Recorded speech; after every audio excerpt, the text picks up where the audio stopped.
Dentre os bens espirituais que a Igreja oferece aos fiéis está a indulgência. É um tema bastante importante, muito rico, mas muitas vezes pouco conhecido. O Catecismo da Igreja Católica, de um modo muito simples, explica a indulgência como a remissão da pena temporal devida aos pecados cuja culpa já foi apagada. O que quer dizer isso? Isso está baseado no fato de que o pecado tem duas consequências, né? De um lado existe a culpa pelo pecado, que nos afasta de Deus, que nos afasta da comunhão com a igreja. E do outro lado tem as consequências que o pecado gera. Então, normalmente, o perdão do pecado, a absolvição da culpa, vem pelo sacramento da penitência, que perdoa o pecador, né, através do ministério da igreja, Deus perdoa o pecador pelo sacramento da penitência. Isso afasta a culpa, mas não afasta as consequências do pecado. Por isso que normalmente, quando alguém se confessa, o confessor, vamos usar essa expressão, impõe uma pena, ou seja, uma maneira de se satisfazer também as consequências do pecado. Então, a indulgência, ela vai apagar, vai cancelar essa pena, essa consequência do pecado.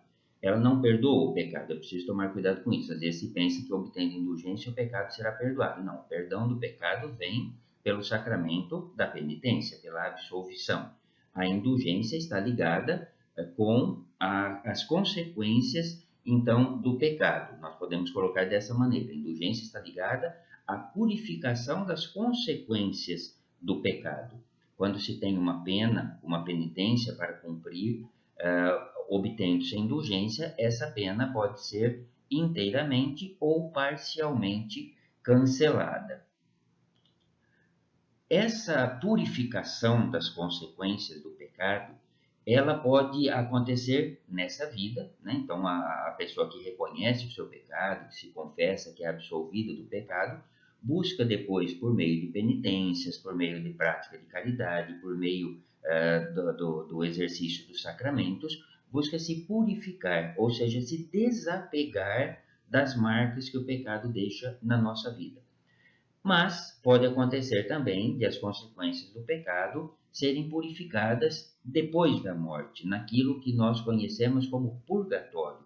O purgatório é exatamente essa, vamos dizer assim, etapa, embora não se possa mais falar em tempo, não é? Mas uma fase, uma etapa de purificação, ou seja, uma pessoa que teve uma vida condizente com a vontade de Deus, mas que está ainda marcada pelos pecados, morreu com as marcas do pecado.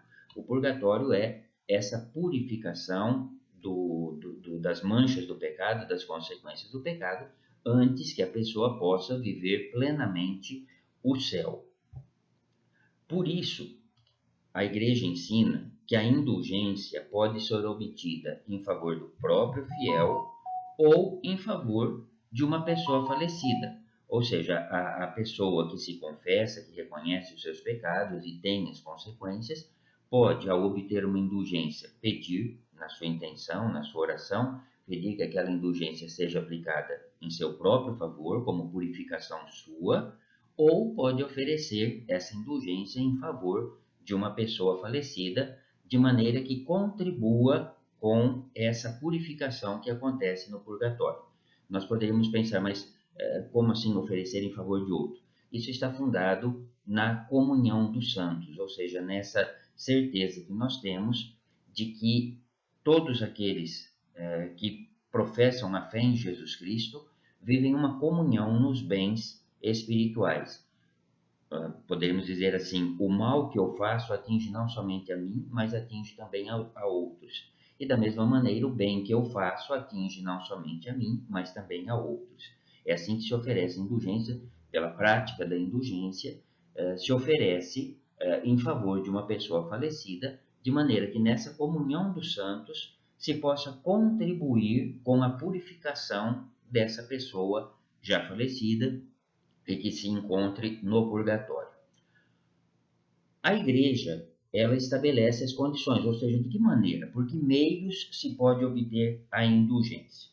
Então, ao longo da história, a igreja foi definindo várias maneiras de se fazer isso, de obter a indulgência, de se conseguir a indulgência.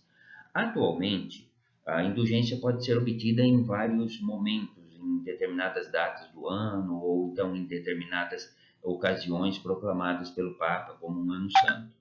Basicamente, são três condições para que se consiga a indulgência: confissão, comunhão e oração nas intenções do Papa. Então, normalmente, em todas as ocasiões que se obtém indulgência, é necessário essas três coisas: confissão, ou seja, obter o perdão pela culpa; a comunhão, estabelecer a comunhão com a igreja, a comunhão que é o sacramento da Eucaristia mesmo; e rezar, pedindo que Deus acolha as intenções do Papa. Depois, em ocasiões particulares, então a igreja coloca também outras condições. Então, por exemplo, esse vídeo está sendo gravado no mês de novembro. Então, uma possibilidade é obter indulgência no dia 2 de novembro. Então, nessa data, o fiel vai fazer aquelas três condições, não necessariamente no dia 2, ele pode ter se confessado antes, por exemplo, né? Mas no dia 2 de novembro, vai visitar uma igreja ou um oratório e ali vai recitar o Pai Nosso e o Creio. Outra maneira em novembro é, entre os dias 1º e 8 de novembro, visitar um cemitério e rezar pelos defuntos. Lembrando, aquelas três condições: confissão, comunhão, oração nas intenções do Papa, que a pessoa pode ter feito antes ou também durante esse período de 1º a 8 de novembro, mas em um desses dias visitar um cemitério e rezar pelos defuntos.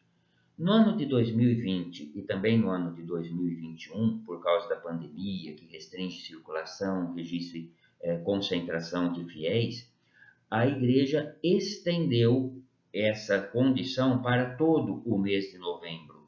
Ou seja, a visita a uma igreja oratório com recitação do Pai Nosso e do Creio, ou então a visita ao cemitério e oração pelos defuntos, não precisa acontecer apenas no dia 2 ou no período de 1 a 8 de novembro, mas em qualquer dia do mês de novembro, nesses 2 anos, 2020 e 2021, por causa da pandemia. Depois, em outras ocasiões, a igreja especifica: olha, nessa ocasião pode-se obter indulgência realizando tal ato. Então, aqueles três básicos e mais aquele ato que seja estabelecido pela igreja. É um belíssimo caminho de conversão, de exercício de conversão e também de oferecer esse ato da indulgência pela própria conversão, pela própria purificação ou em favor da purificação de alguma pessoa amiga, familiar já falecida.